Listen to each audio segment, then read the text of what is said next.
4. 부엉이들의 의회. 참 이상하게도 졸리면 졸릴수록 잠자리에 들기까지는 시간이 더 걸린다. 특히 운 좋게 방 안에 불까지 지펴져 있는 경우에는 더욱 그렇다. 질은 잠깐이라도 난로 앞에 앉아 보기 전에는 옷을 벗을 수조차 없을 것 같은 기분이 들었다. 그리고 일단 자리에 앉으니 다시는 일어나기 싫어졌다. 질은 자야 하는데 라는 소리를 한 5번쯤 되뇌고 나서 똑똑 유리창을 두드리는 소리에 소스라치게 놀랐다. 일어나서 커튼을 젖히고 내다보았으나 암흑뿐이었다. 그러나 잠시 후 어떤 커다란 물체가 창 쪽으로 달려들면서 유리창을 두드리는 날카로운 소리를 내자 질은 깜짝 놀라 펄쩍 뒤로 물러났다. 질은 순간적으로 아주 불쾌한 생각이 들었다. 혹시 이 나라엔 거대한 나방들이 있는 게 아닐까? 아우, 징그러워. 그때 그 물체가 다시 날아왔고 이번에는 새의 부리가 눈에 띄었다. 그 부리가 톡톡 소리를 낸 게 틀림없었다. 질은 속으로 엄청나게 큰 새야. 혹시 독수리가 아닐까? 생각했다. 질은 독수리의 방문 역시 별로 달갑지 않았지만 어쨌든 창문을 열고 밖을 내다보았다. 순간 푸드덕거리는 요란한 소리가 나면서 새가 창턱에 내려앉더니 창문 전체를 꽉 메우고 섰다. 질은 새에게 공간을 마련해 주기 위해 뒤로 물러설 수밖에 없었다. 그 새는 부엉이였다. 부엉이가 말했다. 쉬쉬 부엉 부엉 부엉 소리내지 마. 자, 너희들 정말로 너희가 해야 할 일에 대해서 진지하게 생각하는 거야? 잃어버린 왕자를 얘기하는 건가요? 네, 진심이에요. 그제야 질은 홀에서의 잔치와 옛 이야기 때문에 거의 잊고 있었던 사자의 목소리와 얼굴이 생각났다. 그러자 부엉이가 말했다. 좋아. 그렇다면 꾸물거릴 시간이 없어. 여기서 당장 빠져나가야 해. 내가 가서 너의 친구를 깨운 다음 다시 널 데리러 올게. 너는 그 궁중 의상을 벗고 여행하기 편한 옷을 입는 게 좋을 거야. 금방 올게, 부엉. 부엉이는 대답을 기다리지도 않고 가버렸다. 만일 모험에 익숙한 질이었다면 부엉이의 말을 조금이라도 의심해 보았을지 모른다. 그러나 질은 눈꽃만큼도 그런 생각이 들지 않았고 한밤중에 탈출이라는 기발한 생각에 졸음이 싹 달아나 버렸다. 질은 스웨터와 반바지로 갈아입었고 버드나무 같은 머리를 한 여인이 질을 위해 방에다 놓아두었던 몇 가지 물건을 챙겼다. 반바지의 허리띠에는 나중에 쓸모가 있을지도 모를 작은 칼이 달려 있었다. 질은 모자가 달린 데다 무릎까지 내려오는 짧은 외투, 비가 오면 완성 맞춤이겠군 이라고 생각하면서 짧은 외투 그리고 손수건 몇 장과 빗을 챙겨 넣었다. 그러고는 앉아서 기다렸다. 질이 막 다시 잠에 빠져들려고 할 때쯤 부엉이가 돌아왔다. 부엉이가 말했다. 이제 준비가 다 됐어. 앞장서세요. 전 아직 여기 길을 잘 모르니까요. 부엉, 성 안으로 가는 게 아니야. 그건 절대 안 되지. 내 등에 타. 날아갈 거니까. 어머. 질은 그 생각이 별로 달갑지 않다는 듯 입을 벌린 채 서 있었다. 질이 말했다. 제가 너무 무겁지 않을까요? 부엉부엉 바보 같은 소리 하지 마. 네 친구는 벌써 실어다 놨어. 자, 불부터 끄고. 불이 꺼지자 창문을 통해 보이는 밤의 조각은 좀 전보다 덜 어두워 보이면서 더 이상 까맣지 않고 잿빛이었다. 부엉이는 방 쪽으로 등을 돌리고 창가에 서서 날개를 폈다. 질은 짤막하고 뚱뚱한 부엉이의 몸에 기어올라 무릎을 날개 밑에 넣고 꼭 조였다. 깃털은 기분 좋게 따뜻하고 부드러웠지만 잡을 만한 것은 아무것도 없었다. 질은 유스터스 스크러브는 부엉이 등에 타고 가면서 얼마나 좋아했을까? 하고 생각했다. 이런 생각을 하고 있는 순간 무시무시하게 허공으로 돌진하면서 창가를 벗어났다. 부엉이의 날개가 질의 귓전에서 돌풍을 일으켰고 차갑고 축축한 밤 공기가 질의 얼굴로 날아들었다. 밤은 질이 생각한 것보다 밝았으며 하늘에는 구름이 끼어 있었지만 한 가닥 물줄기 같은 은빛 물결이 구름 뒤에 숨어있는 달의 위치를 알려주었다. 아래에 펼쳐져 있는 들판은 잿빛이었고 나무는 까만색으로 보였다. 공기 중에는 금방이라도 비가 쏟아질 듯 무거운 바람이 휘휘 물결치고 있었다. 부엉이가 원을 그리며 돌자 성이 정면으로 눈에 들어왔는데 불 켜진 창은 거의 없었다. 그들은 섬 위로 떠올라 강을 건너 북쪽을 향해 날았고 공기는 점점 차가워졌다. 질은 아래쪽 강물에 하얗게 반사되는 부엉이의 모습을 보게 되리라 생각했지만 숲지대 위를 날아 곧 북쪽 강둑 위에 다다랐다. 질은 눈치채지 못했지만 부엉이가 무엇인가를 낚아챘다. 질이 말했다. 아우, 그러지 마세요. 그렇게 갑자기 움직이면 어떡해요? 떨어질 뻔했잖아요. 미안해. 박쥐를 잡아챘거든. 간단한 요깃거리로는 통통하게 살찐 작은 박쥐만한 게 없거든. 너도 한 마리 잡아줄까? 질은 몸서리를 쳤다. 고맙지만 사양하겠어요. 부엉이는 이제 전보다 조금 낮게 날았는데 웬 커다란 검은 물체가 어렴풋이 보였다. 부엉이가 담쟁이 덩굴과 거미줄로 덮여있는 창을 통과해 상쾌한 잿빛 밤으로부터 탑 꼭대기 안쪽의 어두운 곳으로 날아들려고 몸을 움츠리자 질도 아치 모양의 창에 부딪히지 않으려고 고개를 숙였다. 질은 그 순간 그게 탑이라는 걸 알아보았고 담쟁이 덩굴로 수북이 덮여있는 그 탑은 이미 부분적으로 폐허가 되어 있었다. 그 안은 숨이 막힐 정도로 퀴퀴했고 부엉이의 등에서 내리는 순간 질은 대부분 경우 누구나 어떻게든 알게 되듯 그 안이 대단히 혼잡하다는 사실을 알았다.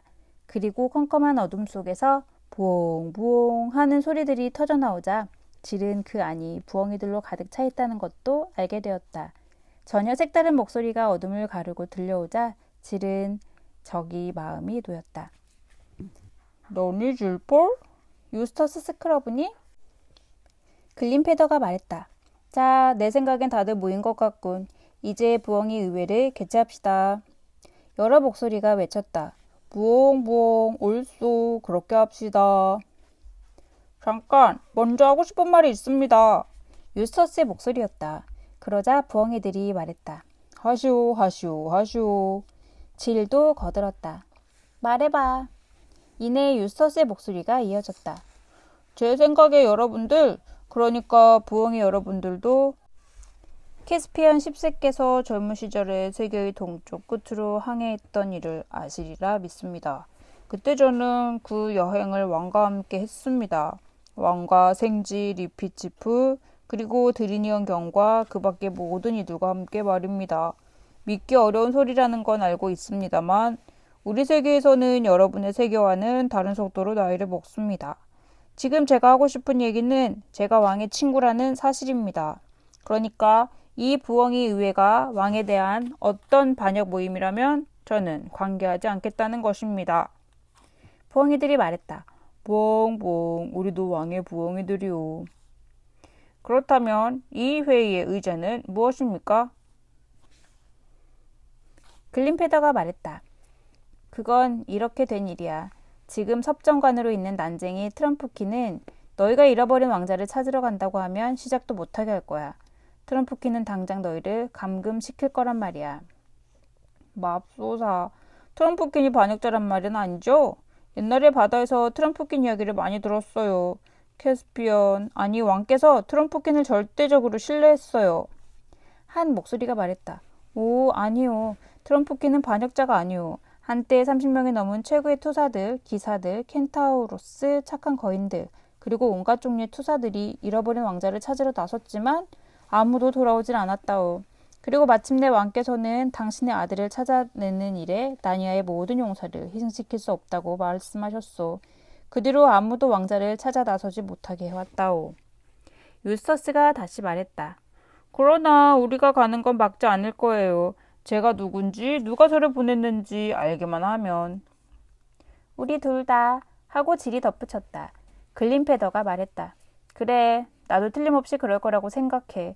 하지만 왕은 지금 자리를 비우셨고 트림프키는 법대로 할 거야. 트림프키는 강철 같은 고든 위인인 반면 말뚝처럼 꽉 막힌 데다 성질은 불같거든. 너희들이 지금 트림프킨한테 예외 법칙을 만들 때라고 이해시킨다는 건 도저히 불가능해. 다른 부엉이가 말했다. 우린 부엉이들이고 누구나 부엉이들이 매우 현명하다는 걸 알기 때문에 당신은 섭정관이 우리말에 귀를 기울일지도 모른다고 생각하겠지. 하지만 트럼프키는 이제 너무 늙어서 기껏 한다는 소리가. 너는 햇병아리에 불과해. 나는 네가 아리였을 때 어땠는지도 다 기억하고 있지. 나한테 훈계하려고 들지 마. 주제넘게 굴지 말아라. 하는 식이지. 이 부엉이가 트럼프킨의 목소리를 어찌나 그럴싸하게 흉내내는지 여기저기서 부엉이의 웃음소리가 터져나왔다. 아이들은 나니아인들이 트럼프킨에 대하여 느끼는 감정이 흔히 학생들이 두려워하면서 한편으로는 놀려대지만 아무도 진짜 싫어하지 않는 그런 괴팍한 선생에게 느끼는 감정과 비슷하다고 생각했다. 유스터스가 물었다. 얼마나 있어야 왕께서 돌아오시지요? 글린페더가 말했다. 우리가 알 수 있다면야. 최근에 아슬라님이 섬에서 봤다는 소문이 있긴 한데 테레빈시아던가 아마 맞을 거야. 그리고 왕께서는 세상을 떠나시기 전에 딱 한 번만 더 아슬라님과 얼굴을 맞대고 당신 사후에 왕이 될 사람에 대하여 조언을 구하겠다고 말씀하셨지. 그러나 왕께서 테레빈시아에 도착해 아슬라님을 만나지 못할 경우 다시 7섬과 로온 제도를 향해 동쪽으로 가실까봐 걱정하는 거야. 왕께서는 한 번도 언급하지 않으셨지만 그분께서 세계의 끝을 찾아 떠났던 그 항해를 결코 잊으신 적이 없다는 걸 우리는 잘 알거든. 왕께서는 마음속으로 그곳에 다시 가고 싶어 하시는 게 확실해. 질이 말했다. 그렇다면 왕께서 돌아오시길 기다려봤자 소용이 없겠군요. 부엉이가 말했다. 그래, 소용이 없지. 아, 어떡하나. 너희들이 즉시 왕에게 얘기했던들. 그랬으면 왕께서 모든 것을 준비해 주셨을 텐데. 아마 왕자를 찾아 떠날 때 군대를 붙여주셨을지도 모르고. 질은 이 말에 한마디 대꾸도 하지 않고 자신들이 그럴 수 없었던 이유에 대해 유스터스가 아무 말도 하지 않기를 바랬다. 유스터스는 아무 말도 하지 않았다. 아니, 거의 그렇다고 할 수 있다. 유스터스는 아주 조그만 소리로 내 잘못이 아니야 라고만 투덜거렸으니까. 그런 다음 큰 소리로 말했다. 좋아요. 이제 왕의 도움 없이 처리해 나갈 수밖에 없어요. 하지만 한 가지 더 알고 싶은 게 있어요. 당신들이 말하는 이 의회가 정당하고 공평정대하며 아무런 악의가 없다면 어째서 이렇게 비밀스러워야 하는 거죠? 한밤중에 폐허가 된 탑 꼭대기에서 회의를 하는 거 하며 도대체 그 이유가 뭐죠? 몇몇 부엉이들이 웅성거렸다. 부엉부엉, 그럼 어디서 회의를 해야 한다는 거야? 밤이 아니면 언제 회의를 해? 글린페더가 말했다. 이봐, 나니아의 창조물들은 대부분 그런 이상한 버릇들이 있어. 모두가 자야 할 시간인 대낮에 눈부신 햇빛. 그래, 일들을 하지. 그러다 보니 밤에는 장님이 되고 멍청해져서 한마디도 못해. 그래서 우리가 부엉이들은 할 얘기가 있을 때면 우리 나름대로 분별 있는 시간에 모이는 버릇이 생긴 거지. 유스터스가 말했다. 그렇군요. 자, 그러면 계속하지요. 잃어버린 왕자에 대해 말씀해 주세요. 그러자 글린페더 대신 한 늙은 부엉이가 이야기를 끌고 나갔다. 약 10년 전 캐스피언의 아들 릴리언이 젊은 기사였던 5월 어느 날 아침에 릴리언은 자신의 어머니인 왕비와 함께 나니아의 북쪽으로 말을 타고 갔다. 두 사람은 많은 수행원들과 귀부인들을 거느리고 갔으며 저마다 머리 위에 싱싱한 나뭇잎으로 만든 화관을 쓰고 허리에는 나팔을 차고 있었다. 그러나 그건 사냥이 아니라 5월제를 축하하기 위한 꽃놀이였기 때문에 사냥개는 데리고 가지 않았다. 날씨가 따뜻해졌을 무렵 땅에는 샘물이 상큼하게 솟아오르는 아늑한 숲속의 빈터에 도착한 일행은 말에서 내려 먹고 마시며 즐거운 시간을 보냈다. 잠시 후 왕비가 졸린 기색을 보이자 그들은 왕비를 위하여 샘과 풀밭에 외투를 깔아주었고 릴리안 왕자는 떠들고 웃는 소리에 왕비가 깨지 않도록 나머지 사람들을 이끌고 조금 멀리 떨어진 곳으로 자리를 옮겼다. 그 순간 커다란 독사가 울창한 숲속에서 기어나와 왕비의 손을 물었다. 왕비의 비명소리를 듣고 사람들은 일제히 그곳으로 몰려갔는데 릴리언이 가장 먼저 달려갔다.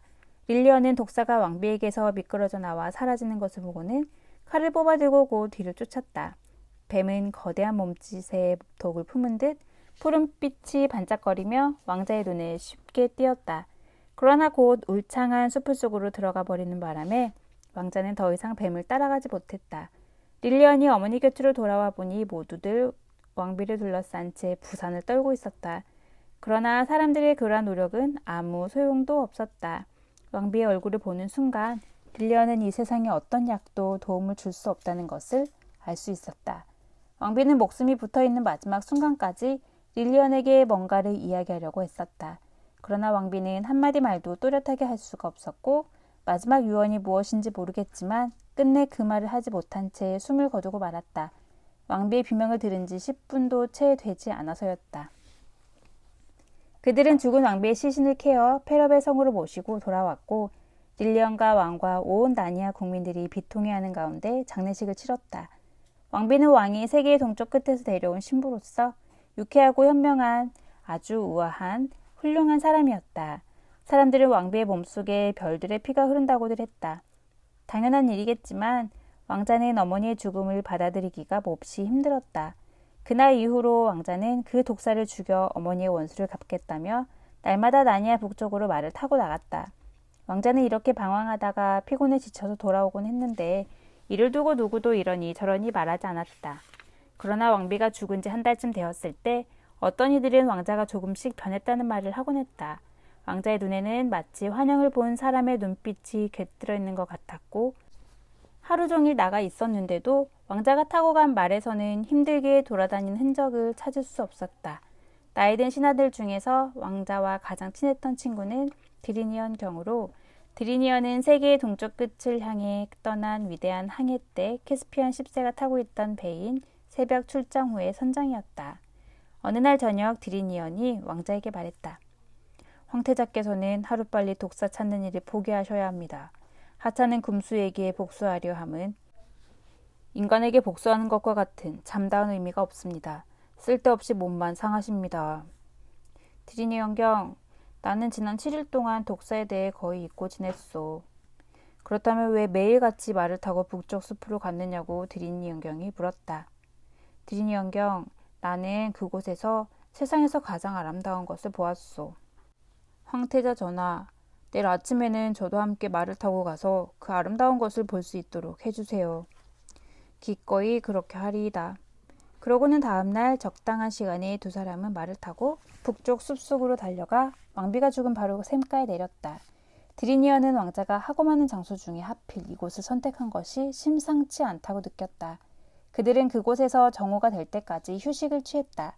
정오가 되어 드리니언이 위를 바라보니 그로써도 난생 처음 보는 아름다운 여인이 눈에 들어왔다.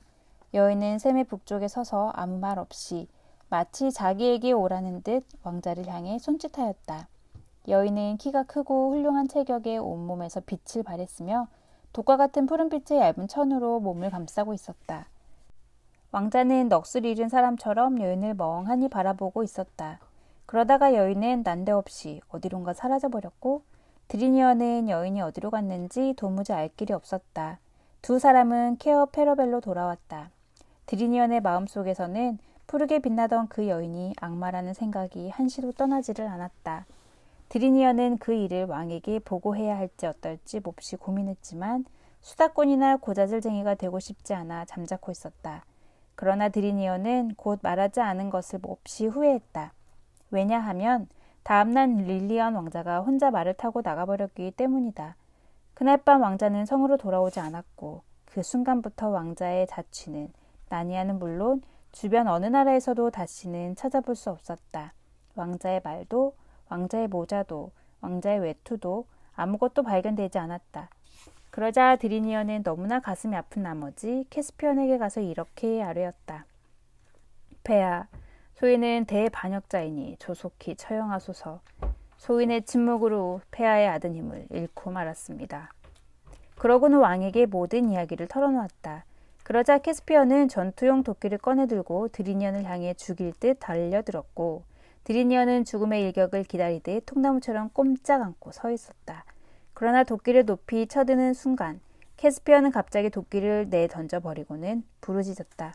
나는 이미 왕비와 왕자를 잃었다. 이제 나의 친구마저도 잃어야 한단 말인가. 왕은 그대로 드리니언 경의 목을 얼싸안으며 흐느껴 울기 시작했고 두 사람의 우정은 깨지지 않았다. 그것이 릴리언 왕자에 대한 이야기였다. 이야기가 끝나자 지리 말했다. 그 독사와 여인은 하나인 게 틀림이 없어. 그러자 부엉이들이 너도 나도 소리쳤다. 맞아. 우리도 그렇게 생각해. 글림패더가 말했다. 그러나 그 여자가 왕자를 죽였다고 생각하지는 않아. 왜냐하면 뼈가 유스터스가 중간에 끼어들었다. 죽지 않았습니다. 우리가 알아요. 아슬라님이 질 폴에게 일러주셨는데 왕자님은 아직 어딘가에 살아있다고 했대요. 가장 나이 많은 부엉이가 말했다. 그건 더 나쁜 소식이야. 그 여자가 왕자를 어딘가에 이용할 속셈이고 나니아를 상대로 뭔가 못된 흉계를 꾸미고 있다는 뜻이니까. 아주 오래전 태초에 하얀 마녀가 북쪽에서 나타나 우리나라를 100년 동안 눈과 얼음으로 뒤덮어 버린 적이 있었는데 그 여자도 그 마녀와 같은 족속이구만. 유스터스가 말했다. 그렇다면 좋아요. 질폴과 저는 왕자를 찾아야 해요. 우리를 도와주시겠어요? 글린페더가 물었다. 무슨 단서라도 있어, 너희 둘이? 네, 북쪽으로 가야 해요. 거인들이 살던 폐허의 도시에 가야 한다고요. 그러자 부엉이들은 어느 때보다 더 심하게 웅성거렸고 발 구르는 소리와 날개 푸드덕거리는 소리를 내며 일제히 떠들어댔다. 그들은 모두 잃어버린 왕자를 찾아 떠나는 아이들과 함께 갈 수 없는 것을 대단히 안타깝게 생각한다고 변명했다. 너희들은 낮에 여행하려고 할 테고 우린 밤에 여행하려고 할 거야. 그래서는 일이 안 돼. 안 되고 말고. 한두 부엉이가 덧붙이기를 여기 폐허의 탑조차 처음 의회를 시작할 때만큼 어둡지 않고 의회가 너무 길어지고 있다고만 했다. 사실 단순히 거인들이 살던 폐허의 도시를 언급한 것만으로도 부엉이들은 완전히 사기가 꺾여버린 것 같았다. 글린페더가 말했다. 만일 이 길로 에틴스무어 안까지 가기를 원한다면 두 사람을 마슈 위글에게 데려가야 해. 마슈 위글만이 이 아이들에게 많은 도움을 줄 수 있어. 부엉이들이 말했다. 옳소, 그렇게 합시다. 글린페더가 말했다. 그러면 내가 한 사람을 데리고 가겠소. 또 한 사람은 누가 데리고 가겠소? 오늘 밤에 해치워야 해요. 다른 부엉이가 말했다. 제가 하지요. 마슈 위글이 있는 데까지라면. 글린페더가 질에게 물었다. 준비됐지? 유스터스가 대신 대답했다. 질폴은 자는 것 같아요.